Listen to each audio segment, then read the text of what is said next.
time.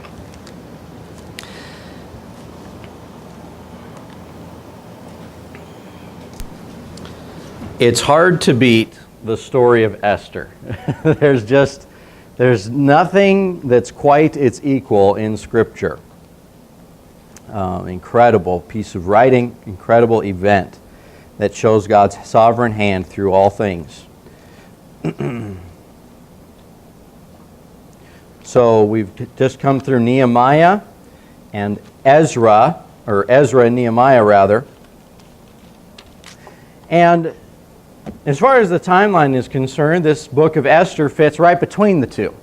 So between the events of Zerubbabel and rebuilding of the temple and Cyrus's decree to go back, and between that and when Nehemiah comes back to rebuild the walls, what's happening back in Persia is this story of Esther.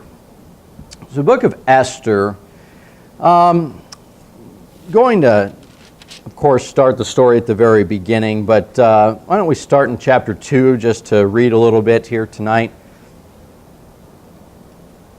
Esther 2, verse 5, it says, "Now in Shushan the palace there was a certain Jew whose name was Mordecai, the son of Jair, the son of Shimei, the son of Kish, a Benjamite, who had been carried away from Jerusalem with the captivity which had been carried away with Jeconiah, king of Judah, whom Nebuchadnezzar, the king of Babylon, had carried away. And he brought up Hadassah, that is Esther, his uncle's daughter. So this is his cousin, younger cousin. For she had neither father nor mother, and the maid was fair and beautiful, whom Mordecai, when her father and mother were dead, took for his own daughter." Let's look at chapter 4, verse 13. Just read a few verses here. "Then Mordecai commanded to answer Esther, Think not with thyself that thou shalt escape in the king's house more than all the Jews. For if thou altogether holdest thy peace at this time, then shall their enlargement and deliverance arise to the Jews from another place. But thou and thy father's house shall be destroyed, and who knoweth whether thou art come to the kingdom for such a time as this? Then Esther bade them return Mordecai this answer, Go, gather together all the Jews that are present in Shushan, and fast ye for me, and neither eat nor drink 3 days, night or day. I also and my maidens will fast likewise. And so will I go in unto the king, which is not according to the law. And if I perish, I perish." So Mordecai went his way and did according to all that Esther had commanded him. So in between the days of Ezra and Nehemiah and Zerubbabel, a remnant of the Jews had gone back, but most of them had not. Most Jews were perfectly content to remain back in Persia. They didn't get the sense anymore that they were in captivity. They had made lives for themselves. They had made homes for themselves. They had jobs. None of them had ever even seen Jerusalem before. They had all been born over there in Persia. They were very content to just live there and to dwell there. And so during this time, Nebuchadnezzar has long passed away. His sons have passed away. And the Babylonian kingdom itself has fallen to the Medes and the Persians. King Cyrus has come in, and the Persians are now the undisputed superpower of the world. They are in charge of everything. And now at this time, a king has come to the throne, King Ahasuerus. And in history, we know him by the name Xerxes. King Xerxes was a powerful, dictatorial king. Chapter 1 there, it tells us that in verse 1, the kingdom that he reigned over extended from India to Ethiopia. It was an enormous swath of land that was underneath his rule. And so he's on the throne, and one of the things that were present in their culture, because it was it was just pomp, and it was wealth, and it was whatever your soul desired. And so their feasts were incredible. It's almost hard to fathom. But he brings in all the princes and all of his governors from around the realm, and he has a feast for them. It says many days, even 180 days. So for half a year, they throw a party in Susa, in Shushan, the palace. And they party, and they party, and they party. And at the end of all that, then he throws another feast, a week-long feast, just for his princes and his local people there in Shushan who had been hosting all these people from the outside. And so there, all of his princes are there, and the people that are part of his court and his palace, and they're there for this week-long feast. And they would split up, and the men would party, and they would feast in one part of the palace, and then over in another part, the queen would host all of the wives and all of the women, and they would have their own separate feast. Well, after all week long, of course, they are drinking and just carrying on. And pretty soon they are so filled with alcohol that King Ahasuerus says, I know what I want. I want to see my wife. And I want everybody to see my wife and see how beautiful that she is. Command Queen Vashti that she come in and show herself to all of my princes, and they'll see what a trophy wife that I've got. And he wants her essentially to be exposed, be immodest, to be there in front of all of these princes. And Vashti is over here, and she says, no, I'm not doing that. Well, that's good for her. I mean, this pagan queen, she's got a little bit of integrity and self, worth to her. And she says, no. And the word comes back to the king and says, she said no.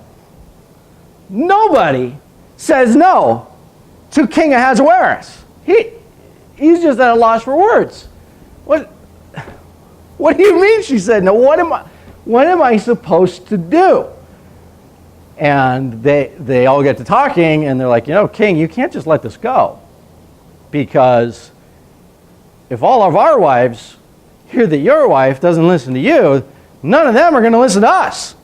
And it's going to spread like wildfire, this feminist movement, throughout our culture. And so you gotta show her who's boss, and she cannot be queen anymore. You got to banish her from the palace and divorce her immediately. And so the king says, yeah, that's what we're going to do.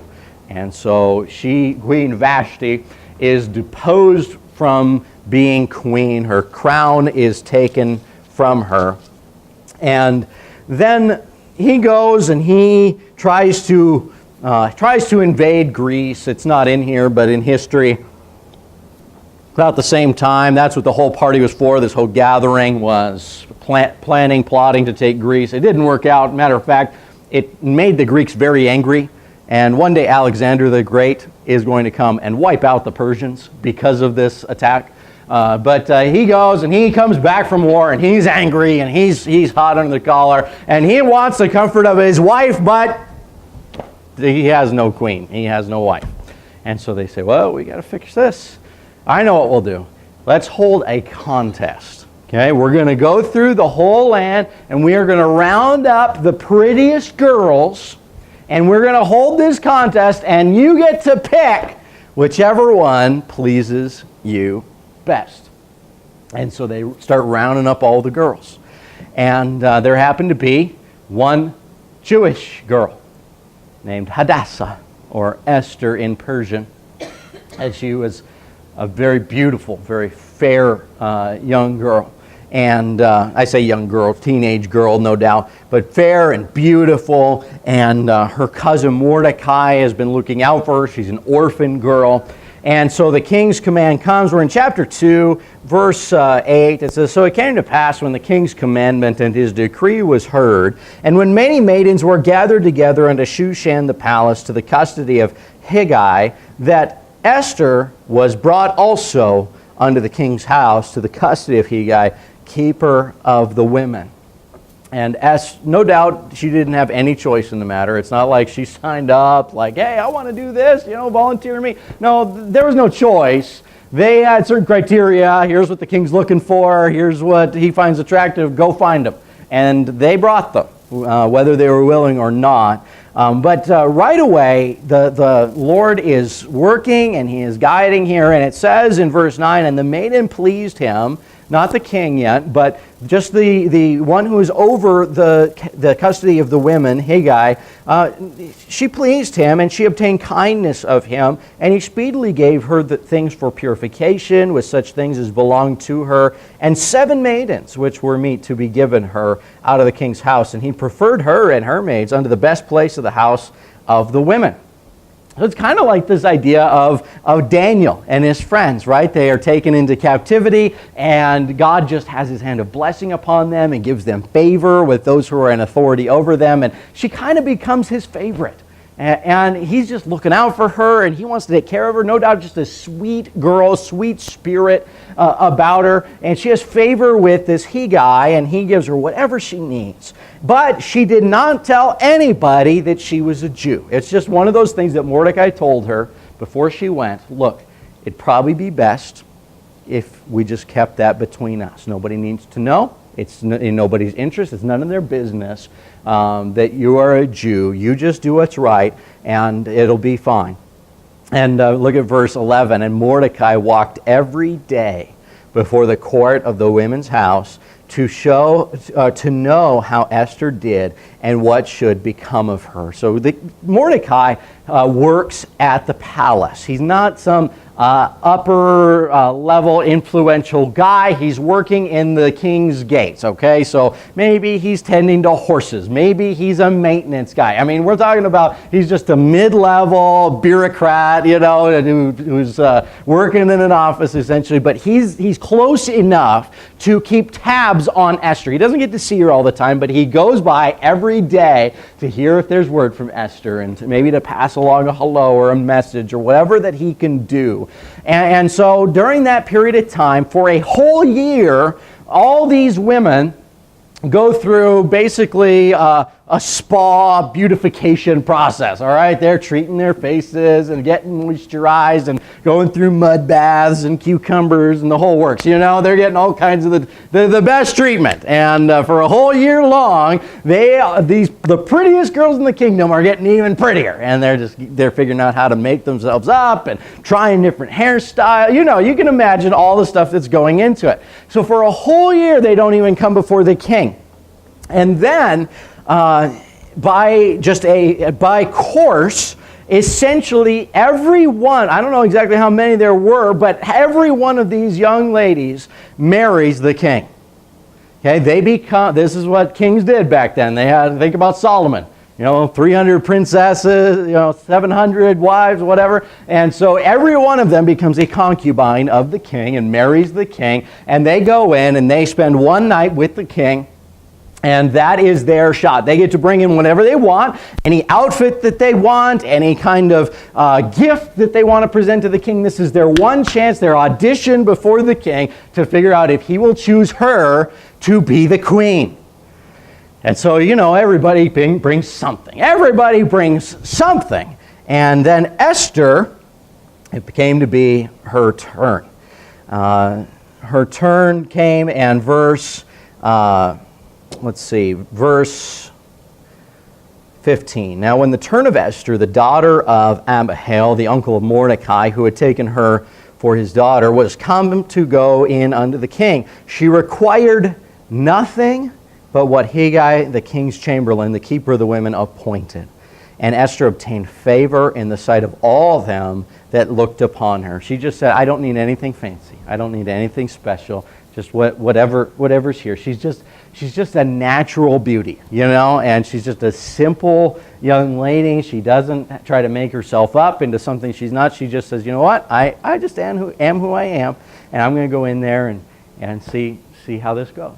And the king falls head over heels for her immediately. As soon as he sees her, he's like, this is the one.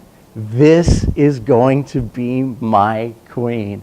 And he keeps her there and puts the crown upon her head. And the end of verse 17, made her queen instead of Vashti. Pretty amazing.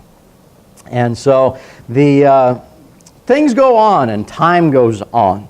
And Mordecai is working in the king's gate. Verse 21 says, in those days, while Mordecai sat in the king's gate, two of the king's chamberlains, Bigthan and Teresh, great names, right? Bigthan and Teresh, of those which kept the door, were wroth, and sought to lay hand on the king Ahasuerus. And the thing was known to Mordecai, who told it unto Esther the queen. And Esther certified the king thereof in Mordecai's name. And when inquisition was made of the matter, it was found out. Therefore they were both hanged on a tree. And it was written in the book of the Chronicles before the king. So there's a plot on the king's life. They're trying to kill the king. And Mordecai finds out about it, and he passes the information on to Esther, who gets it to the king, and these two are executed for their plot against the king. And it just drops right there. There's no special reward that is given, no commendation to Mordecai. It's just a note, a journal entry is written down that because of Mordecai's vigilance, that this plot was discovered and the king's life was spared. And life goes on. Mordecai doesn't care. He's not there, for commendation or whatever. He just did his duty, and he continues to work. Now, there's another man who's working in the palace, and he is not like Mordecai. He is not content with this mid-level job. He's a man of ambition. He's a ladder climber. He wants to advance himself. Verse 1 says, after these things did King Ahasuerus promote Haman, the son of Hammedatha, the Agagite, and advanced him and set his seat above all the princes that were with him. It says that he is an Agagite. An Agagite. And I never gave it too much thought. A lot of times you read through these names, and there's so many ites in the Bible, sometimes you don't stop to think about it. But I got to thinking about it this week. Why does it mention he's an Agagite? What is an Agagite anyway? What's an Agag? Okay, it goes back to the story of Saul. Saul was told by the Lord to slay all the Amalekites, to kill them all. And he spared instead the best of the sheep, the best of the oxen, and King Agag, the king of the Amalekites. And so hundreds of years later, the consequences are still rolling in that Saul did not fully obey God's command, did not wipe out the Amalekites. And so here is this stinking Amalekite who has found his way into the courts of Persia. So already, just from his history, and memories die very slowly, especially in that part of the world. History just is everything. And he has this history with the Jews. His people have been slaughtered by the Jews. They have been enemies perpetually. And so he is called in this book the enemy of the Jews. Now, as he advances himself, he convinces the king to pass a law that wherever he goes, this shows the pride that he had. Wherever Haman goes, people have to kneel and bow before him.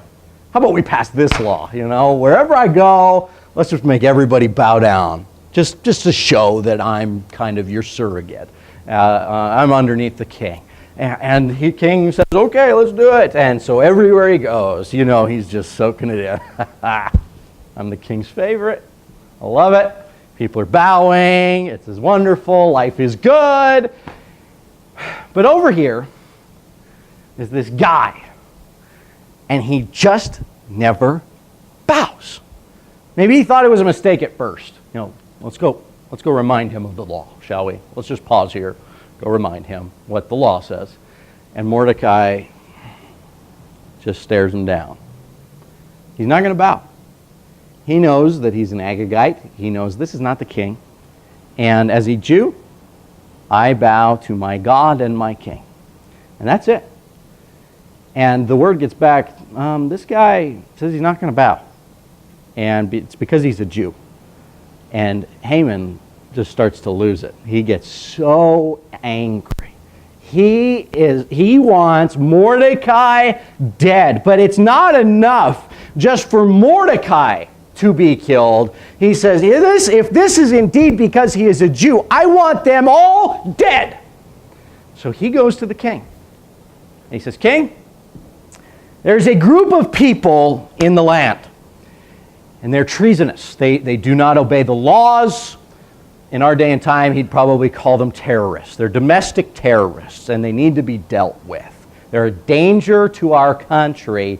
Now, here's what I'm prepared to do. I'm prepared to give out of my own wealth into the treasuries of the kingdom to pay for this issue to be dealt with. We need to take care of this, king. And the king says, sounds like a plan. He doesn't look into it. He doesn't do any research. This is the kind of dictator he was. He was a ruthless man. And he says, let's do it. And so they draft up the letter. They roll the dice, as it were. They cast a lot, for when it's going to take place. Verse 7 of chapter 3, it says, in the first month, that is the month Nisan, in the 12th year of the king Ahasuerus, they cast pur, that is the lot, before Haman from day to day and from month to month to the 12th month, that is the month Adar. And so as they roll the dice, essentially, they come up with, there's going to be a day, the 13th day of Adar, the 12th month, is going to be open season on the Jews.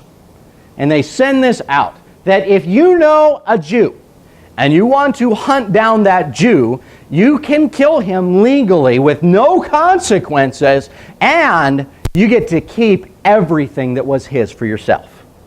So it's open season on the Jews, just a few months away from when this decree goes out. And so, of course, the posts, they go out. Verse 15.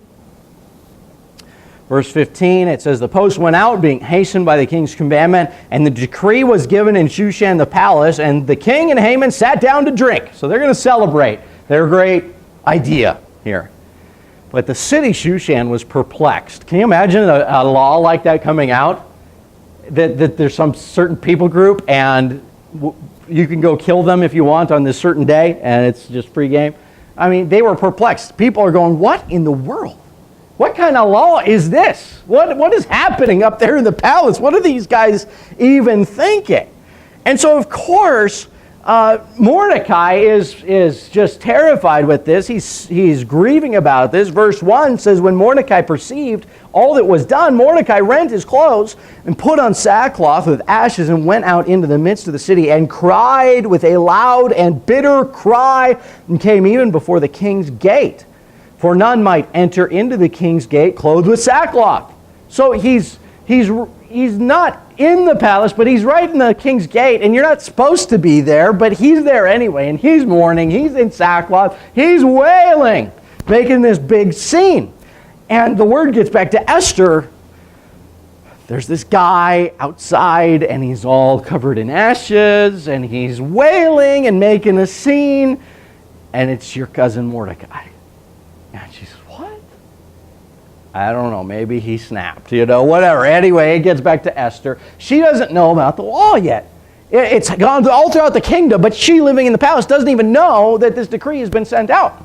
And so she sends a servant down there with some clothes and says, Mordecai, you need to put on these good clothes and you need to stop making a scene. Let's just wrap this thing up here. And so he gives her a copy of the decree. And he says, this is why I am mourning, because our people are going to be slaughtered. And he's fasting, he's praying to God and all of this. And so the Hatak is the servant that's going back and forth between Esther and Mordecai.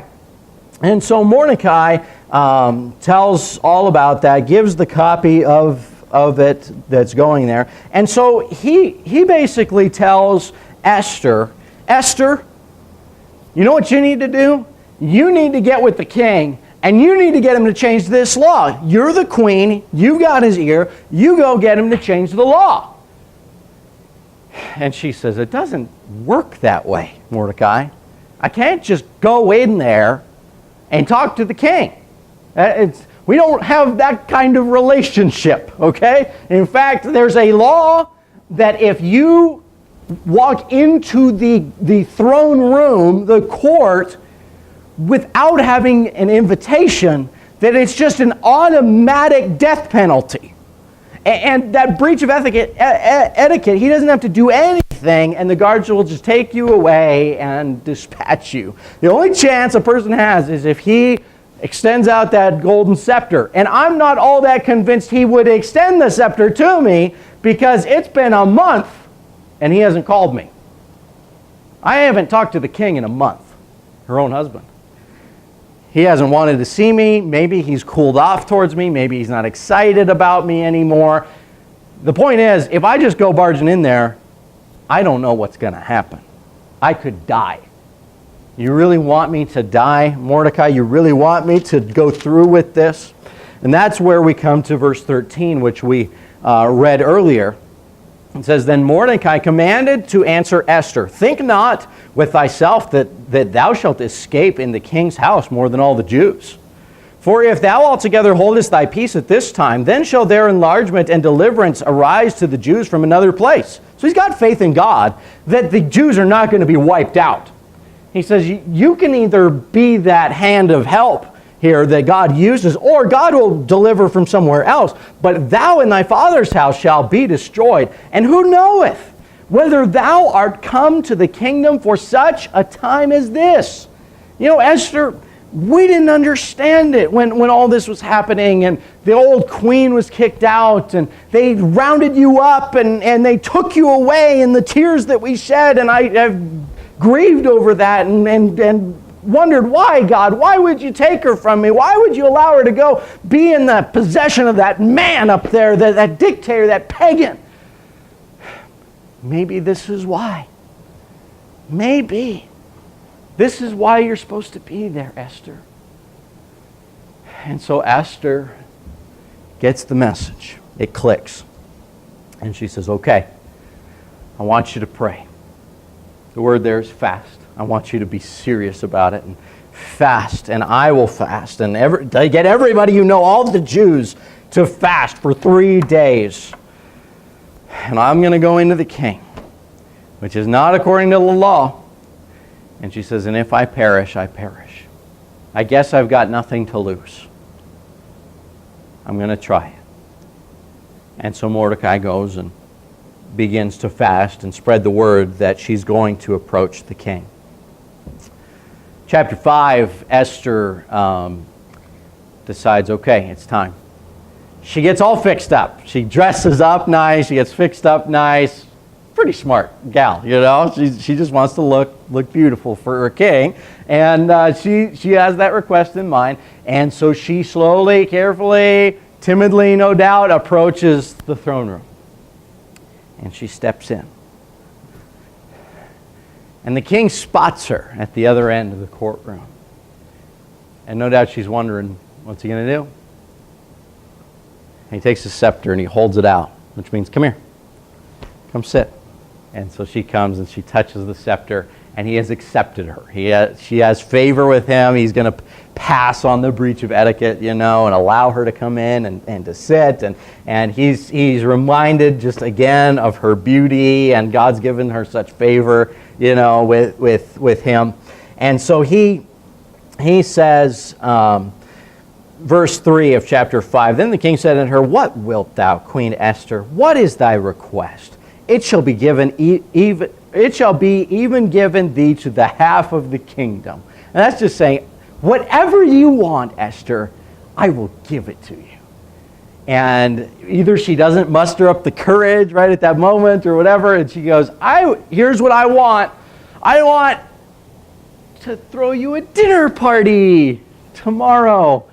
You and Haman, you come to the dinner, the banquet that I want to throw for you. And the king says, we'll do it. We'll be there. And they let Haman know, and Haman is just excited as can be. He says, oh man, the king, the queen, me, we're like this. I mean, I've achieved it. I have climbed the ladder. I have done it. I mean, this is perfect. This is great for my career and everything. So Haman is all excited. Verse 9, then went Haman forth that day, joyful, with a glad heart. But when Haman saw Mordecai, so there's Mordecai, he's skipping home, he's all excited, he's going to a party with the king and the queen, going to a party with, okay, that didn't go over well. Anyway, he's all excited, he's skipping along, and then who's there standing in his way but Mordecai? Everybody else is bowing, he's excited, frolicking through the streets, and Mordecai.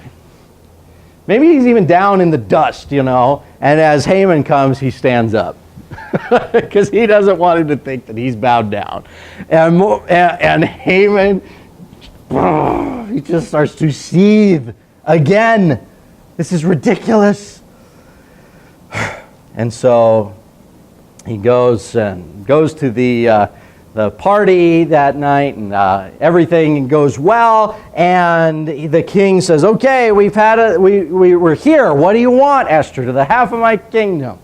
And she kind of flakes on it again. And she says, "Tomorrow, let's do this again, and then I'll tell you what I really want." And so they say, "All right, we'll do it again." That's when Haman is all excited, and he meets Mordecai, and he gets home, and he's mad.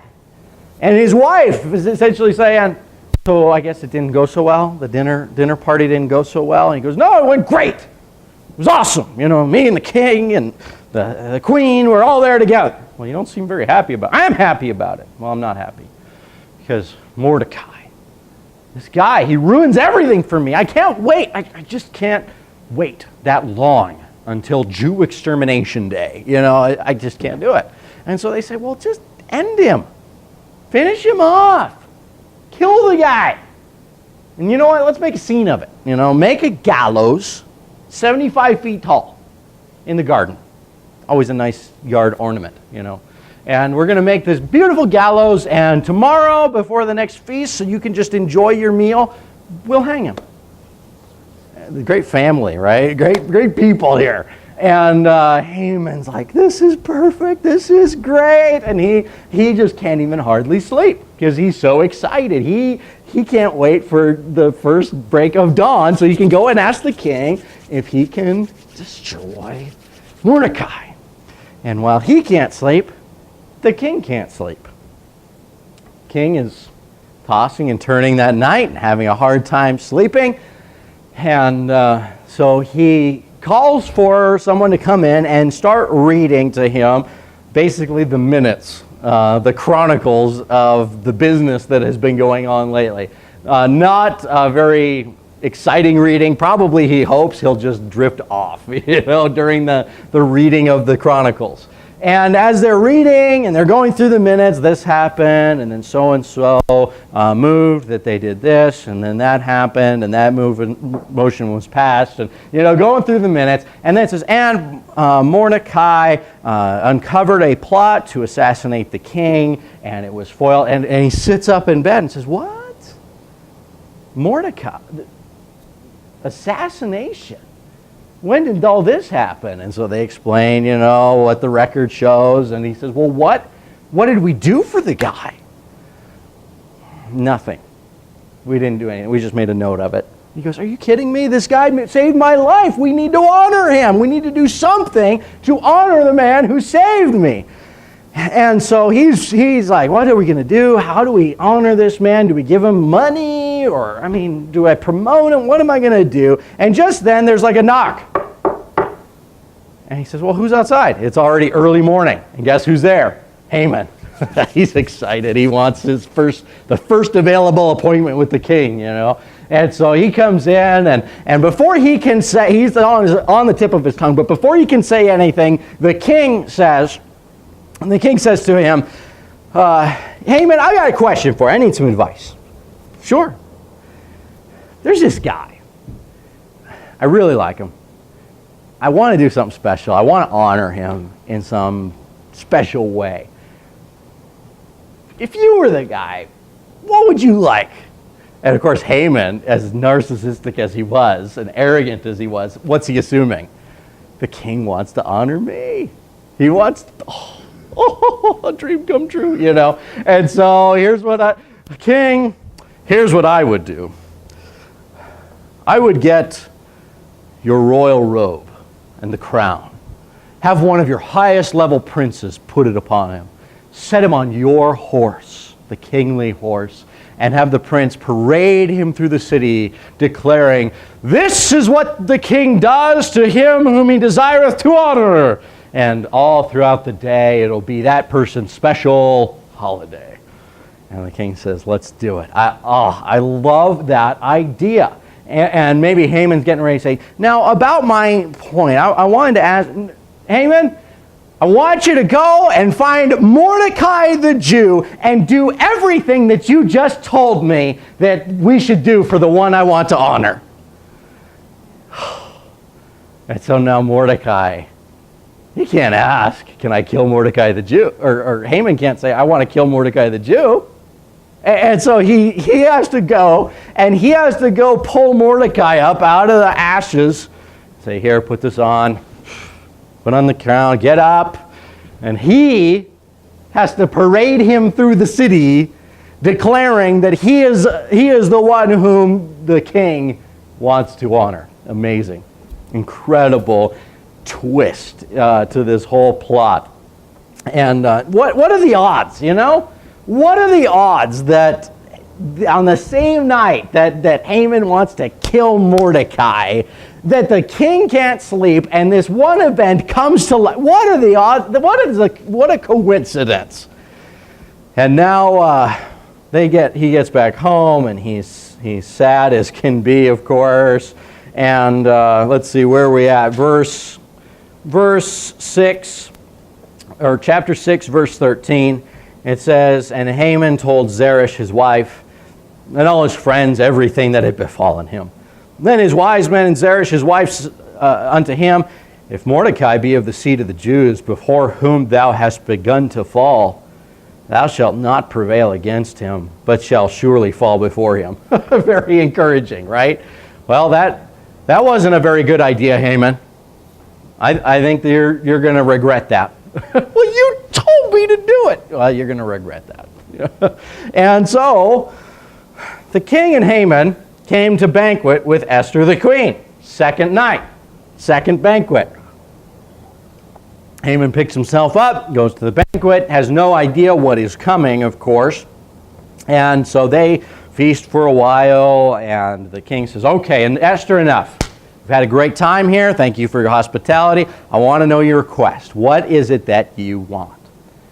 And so she musters up the strength, and she says, here's what I want, king. I want to live. I want my life to be spared, because I and my people have been condemned to death because of this wicked Haman. And he's right there at the table. And the king rises from his seat. The blood begins to boil because Haman, his advisor, is trying to kill the queen. It's not that he cares about the Jews. It's not that he got tricked or anything like that. The queen, which nobody knew she was a Jew. Nobody knew. And he wants to kill my queen, and he storms out of the room. Not a happy camper. Goes out in the garden, tries to cool off a little bit. And in the meantime, Haman is like, please, Esther, please, please, please don't do anything. Now, when they're sitting at their banquet and stuff, they have these cushions. This is how they would eat. They don't sit upright at the dining room table. They have these cushions, and then they can dine in these big beds, as it were. Very comfortable, I imagine, to just eat that way. And so he comes, and he's in such desperation. He comes, and he falls on her cushion, on her bed. And he's begging, please, please, you cannot do this. Give me mercy. I will rescind that thing. And the king walks in and sees Haman on the bed with his wife. Not a good move. The king doesn't wait for the facts. He just says, take him. And the guards swoop in. They cover up his head, and out he goes. And somebody says, hey, by the way, king, I noticed there were some fresh gallows made today. If you're looking for a way of execution, it's on Haman's property. And the king says, do it. So Haman that night is hanged on the gallows that he made for Mordecai the Jew. And he dies. Incredible. Mordecai gets brought in. Mordecai assumes Haman's place. He receives Haman's inheritance, his land, Haman's ring, authority. He becomes essentially second in command in the kingdom. He gets immediately promoted to the second spot. And so they try to find a loophole. They try, but they can't. They can't reverse it. You can't undo a decree of the king once it's been signed, once it's been sealed with the king's ring. There's no undoing it. And so they draft a new letter, a new decree. So on that day, on the 13th day of Adar, when the government has authorized people to hunt the Jews, here's what it says, essentially. The Jews now have the authority of the government to arm themselves and defend themselves against anyone who would do them harm, and they can do the same to them that the Persians were seeking to do to the Jews. If somebody comes against you, if somebody attacks you, you can kill them and you can take everything they've got. And so this big battle is shaping up, but that takes a lot of the wind out of the sails of people that thought that this was just going to be easy, good thing. No. The Jews are going to fight back, and they're going to fight back hard, and the government is going to support them in defending themselves against anyone who would come against them. And so the day comes, this great battle takes place all over the kingdom, but the Jews succeed overwhelmingly. And in fact, they extended another day, and they have another day where they defend themselves, and everything goes so well that chapter 9, verse 17, says, on the 13th day of the month Adar, and on the 14th day of the same rested they, and made it a day of feasting and gladness. But the Jews that were at Shushan assembled together on the 13th day thereof, and the 14th day thereof, and on the 15th day of the same they rested, and made it a day of feasting and gladness. So they start this new tradition, this new holiday, that they will have a feast every single year because of how that they had cast the poor, how they had cast the lot against the Jews. And so verse 26 says, wherefore they called these days Purim, after the name of Pur, which is a holiday that the Jews celebrate even still today, the holiday of Purim. And so Esther the queen continues to be exalted as queen of Persia. Mordecai, chapter 10 is very short, but basically chapter 10 verse 3 says, for Mordecai the Jew was next unto King Ahasuerus, and great among the Jews, and accepted of the multitude of his brethren, seeking the wealth of his people, and speaking peace to all his seed. What a story. Isn't it amazing? You can't get a better story than this. You just can't. It's amazing. You got this young girl, this orphan, this nobody girl. She becomes the queen. You've got this mid-level guy, not in ministry, not a leader, not a priest, nothing. He steps out by faith and saves his people. God's hand is all over this, but I'll put it this way, it's an unseen hand. Because God, it's such a unique book. God is not mentioned once in the entire book of Esther. He's not mentioned. It doesn't talk about God. It doesn't talk about the Lord. It doesn't talk about the Creator. Nothing. He's not there. And it gave people a lot of fits for a while as they just kind of fought back and forth. Should this even be in the Bible? I mean, it's not even about God. But it is about God. It is about His hand is all over this. These coincidences that just kept on happening couldn't have happened like that. There is no such thing as coincidence. There is only providence. And God in His providence. Providence means to see beforehand. That God saw that this was coming. God saw that this day would come when this Agagite, this descendant of King Agag of the Amalekites, was going to try to wipe out his people. And so he had Mordecai, a son of Kish, of the same family as Saul. Interesting how God was allowing the family of Saul. Let's do this over again. Let's get it right this time. And Mordecai gets it right. And God has Mordecai right where he wants him. God has Esther right where he wants her.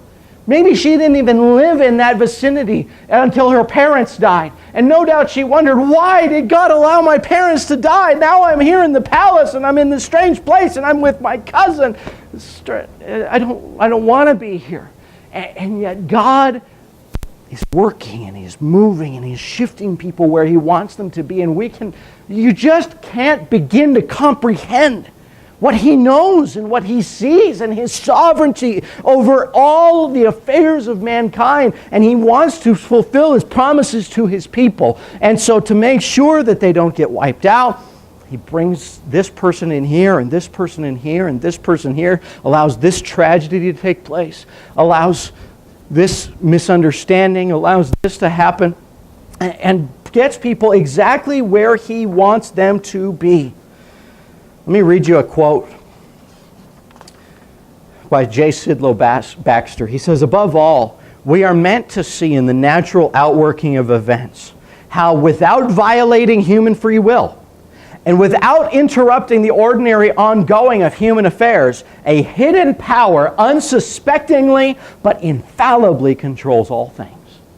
He doesn't have to reach down and part the waters. He doesn't have to display some miraculous event. Just this unseen hand that nobody even knows has been moving and has been working. He is working all the time. He has a plan. He's on the throne. He sees what's coming, and He puts everything and everyone exactly where they're supposed to be for His wonderful plan to work out. I'm telling you that the book of Esther is exactly how God works today. We don't see the big miracles today. Could He?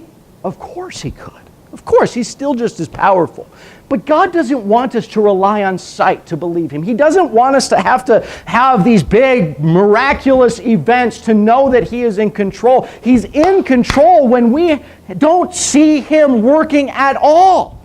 And when things happen that are out of our control, and tragic events and things that we don't understand, we say, God, why would you let this happen? Just trust. He's got a plan. He's working out all things for good. And He does not owe us an explanation of any of it. But if we'll just wait and trust and do our part, I'm telling you, when we get there, we'll look back and we'll be able to say, you did all things well. All things. The most painful things that I had to endure. You didn't cause those, but you allowed those to get me where you wanted me to be. Because you had a plan for me. And you had a plan for this whole world, this universe.